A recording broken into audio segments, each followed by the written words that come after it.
एक वक्त था जब कांग्रेस के प्रधानमंत्री जो हैं बड़े बड़े उद्योगपतियों के जो लोन हैं वो फोन पर कराया करते थे।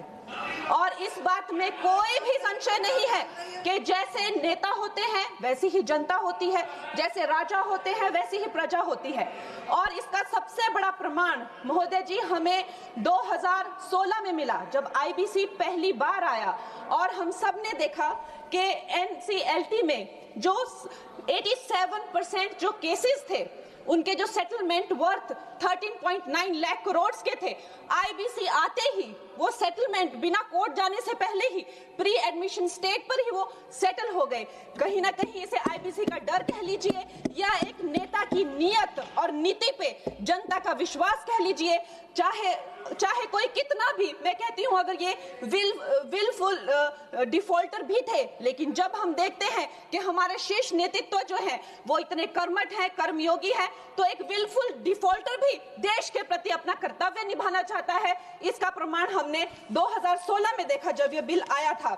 इस बिल का सबसे बड़ा सुधार है महोदय जी, आईबीसी का सबसे बड़ा प्रमुख सुधार है जो एनसीएलटी को जो है 14 दिन का जो विंडो मिला हुआ है, जिसका ट्रिब्यूनल को जो है 14 दिन में ही ये बताना पड़ेगा कि वो ये केस ले रहे हैं या नहीं ले रहे हैं। तो जो क्रेडिटर्स को जो भी असुविधा होती है, जो भी कानूनों की अस्पष्टता रहती है या प्रक्रियागत जो देरी रहती है, उससे हमें बहुत छुटकारा मिलेगा।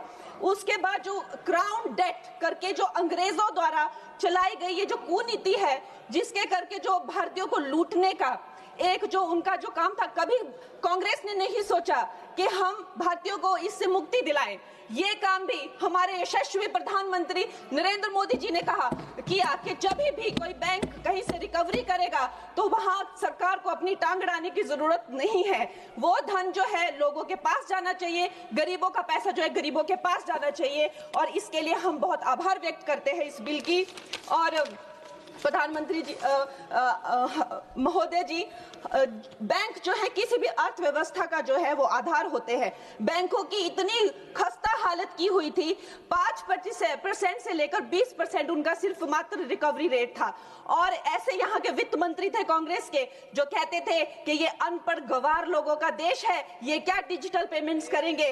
और हमारे प्रधानमंत्री जी ने जो भारतीयों का आत्मविश्वास तार तार कर दिया था, ये कांग्रेस के लोगों ने उन आत्मविश्वास को जगाया। 50 करोड़ से ज्यादा जन धन खाते खोले, जन जन को जो है बैंकों से कनेक्ट किया। और आज जो है बैंकों का जो है सशक्तिकरण जो है प्रधानमंत्री नरेंद्र मोदी जी ने किया है। एनपीए का जो रेट है, मतलब जो नॉन परफॉर्मिंग एसेट्स थे, कांग्रेस के टाइम पे 11.5% थे और अब